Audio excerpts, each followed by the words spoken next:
ایک ملک جب کسی ملک پہ اٹیک کرتا ہے تو اس کی کوشش ہوتی ہے وہاں کے دارالخلافہ پہ قبضہ کر لیں.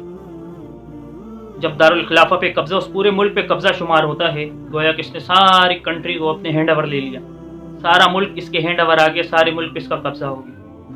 تو یہاں ایک بات کان کھول کے سنیں کہ انسان کا دارالخلافہ وہ اس کا دل ہے.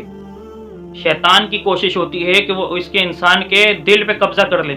جب انسان کے دل پہ قبضہ کر لیا، اب اس کو حق نہیں نظر آتا، اب وہ سارا کا سارا انسان کا جو وجود ہے وہ شیطان کے قبضے میں آ گیا. جب سارا کا سارا وجود شیطان کے قبضے میں آ گیا، اب شیطان اس کو جس طریقے سے جیتے ہر الٹی چیز اس کو اچھی کر کے دکھائے گا، الٹے سے الٹا کام ہوگا، لیکن شیطان اس کو اچھا کر کے دکھائے گا کہ بھئی یہ اچھا ہے، اور وہ کر گزرے گا، اور اسے جو صحیح بات ہوگی، جو صحیح کام ہوگا وہ اسے برا لگے، کیونکہ دل پہ کس کا قبضہ ہے؟ شیطان کا قبضہ ہو. تو دل کی طرف جاتے ہیں 4 رستے. اگر ان 4 رستوں کی حفاظت کر لی تو شیطان دل میں داخل نہیں ہو سکتا، شیطان دارالخلافہ دارالحکومت پہ قبضہ نہیں کر سکتا. یہ تمہارا پورا جسم جو ہے، یہ پورا ملک ہے، اس ملک پہ شیطان کا تسلط نہیں ہو سکتا.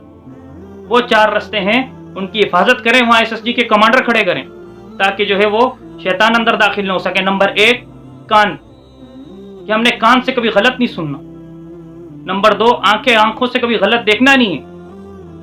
نمبر 3 زبان، زبان سے کبھی بولنا نہیں ہے، کوئی الٹی بات زبان سے نہیں کرنی، یعنی ایسی بات زبان سے نہیں کرنی جو قرآن سنت کے خلاف، زبان سے ایسی بات نہیں نکالنی جو شریعت کے خلاف ہو.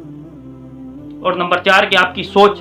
یہ 4 رستے ہیں جو دل تک جاتے ہیں. آپ نے اپنی سوچ کی حفاظت کر لی، آپ نے اپنی زبان کی حفاظت کر لی، آپ نے اپنے کانوں کی حفاظت کر لی، آپ نے اپنی آنکھوں کی حفاظت کر لی، تو شیطان اب دل میں داخل نہیں ہو سکتا.